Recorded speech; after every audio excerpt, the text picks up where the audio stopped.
Okay, Brit Litters, we're back to look at some more poetry written by contemporaries of Shakespeare. So remember, first we looked at the Shakespearean sonnet of number 18, where the author, the narrator, if you will, is all gaga over the person that he or she loves, because technically we don't know if the narrator is a male or female, or they love a male or female. So, shall I compare thee to a summer's day? Actually, no, you are more awesome than summer's days, and the fact that I'm writing this down in a way makes you immortal, because even when you die, everybody will know how fabulous you are. Okay, so obviously that's very sweet and romantic. In fact, that line, shall I compare thee to a summer's day, is used in all sorts of romantic like schlocky stuff. So we're going to look at two other poems that have kind of a different perspective on love, if you will, kind of. So the first one is Robert Herrick, To the Virgins, to make much of time. Please read along as I read aloud. Okay? Gather ye rosebuds while ye may. Old time is still a-flying. And the same flower that smiles today, tomorrow will be dying. The glorious lamp of heaven, the sun, the higher he's a-getting, the sooner will his race be run, and nearer he's to setting. That age is best which is the first, when youth and blood are warmer, but being spent the worse and worst, times still succeed the former. Then be not coy, but use your time, and while ye may, go marry, for having lost but once your prime, you may forever tarry. So we've got that. Gather ye rosebuds while ye may. So now, okay, we're going to compare when I finish reading the other one. Now, let's look at, make sure Miss King puts her bookmark back.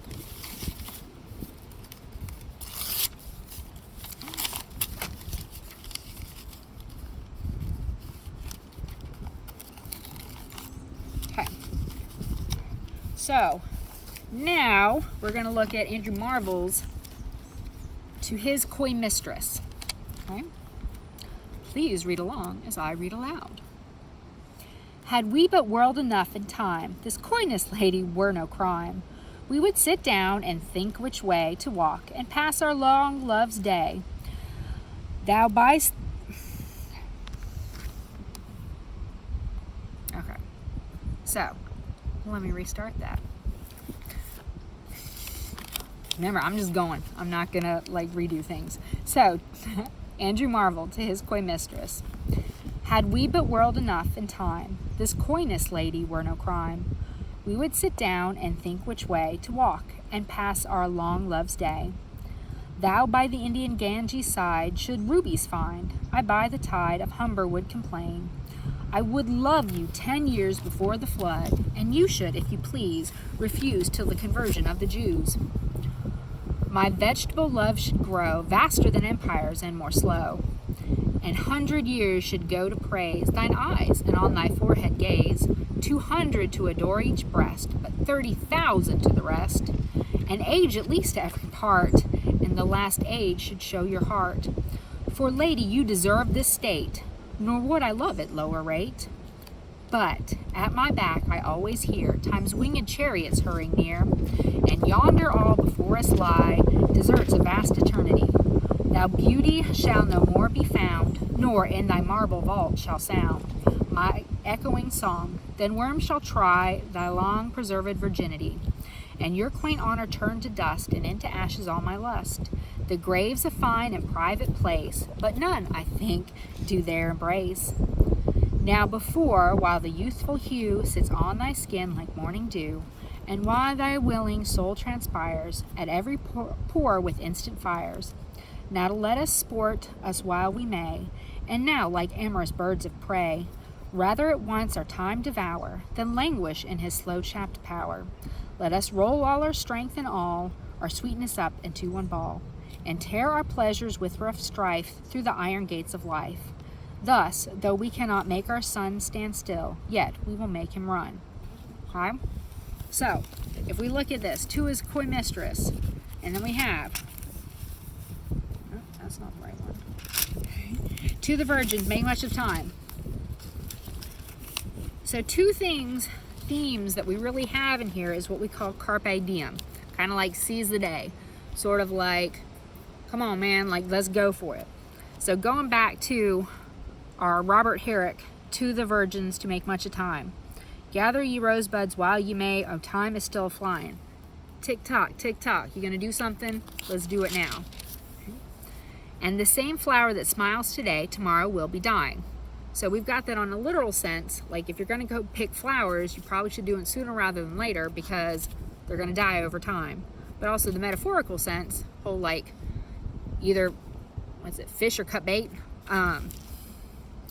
The glorious lamp of heaven, the sun, the higher he's a-getting, the sooner will his race be run, and nearer he's to setting. All right? Time's setting. The sun is going. All right? It's getting later and later. That age is best which is the first, when youth and bloom are warmer. But being spent, the worst and worst, time still succeed the former. Okay, so it's saying, hey, man, it's better being young. All right? When you get old, it just keeps getting worse.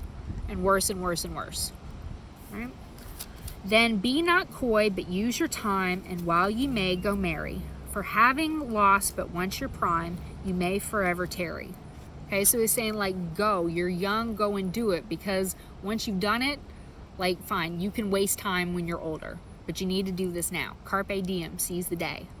Okay, so you can keep in mind, depending on how you want to read it, usually when it's like to virgins, it's just meaning like to young people. It's not specifically like, hey, I'm talking to the people who like still have their virginity. But you can still kind of do it where it's like, come on, you need to hit it or quit it, so to speak. Which really, you compare this to Shakespeare, who's like, you're eternal. Like, you are better than the sun. Okay, your love, I mean, you will never fade. Like, your beauty is eternal. Like, death can't even do anything. And this one is saying, no, seriously, man, time's a-going, time's a-getting. The age is best, which is the first, okay? I'm not saying, Herrick is not saying you're going to be gorgeous and wonderful for the rest of your life. It's like, you're going to get old. Yeah, all right? So, then we move back to Marvels, to his coy mistress. Okay, so we basically have 3 different parts to this, okay? Our first part is saying, had we but whirled enough in time, this coyness lady were no crime. And then he lists all the different ways that they could waste their time. I would love you 10 years before the flood, and you should if you refuse till the conversion of the Jews. Okay, so it's saying like, I would love you even before like the flood with Noah, and you could say, no, hold off until like later on. And he's saying also, your beauty is so much that I can spend tons of time talking about it. 100 years should go to praise thine eyes, and on thy forehead gaze. 200 to adore each breast, but 30,000 to the rest. So when your eyes are so gorgeous, I could take 100 years to just talk about the beauty of your eyes. Okay? 200 to adore each breast. Okay? So like 400 total. Right? And 30,000 for the rest. 30,000 years to describe how awesome your bod is. Okay? For lady, you deserve this state, nor would I love at lower rate. Seriously, I love you, baby. I love you so much. You're so gorgeous. I've spent 30,000 years describing how awesome your bod is. But, okay? But at my back, I always hear time's winged chariot hurrying near. Okay? So it's like, I would love to spend all this time, but tick tock, tick tock. All right? I know death is coming eventually. Okay, thy beauty shall no more be found, nor in thy marble vault shall sound my echoing song.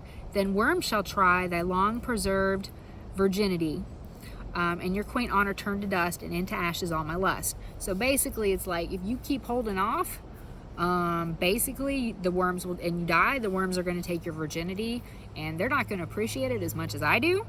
I love this. The grave's a fine and private place, but none, I think, do there embrace.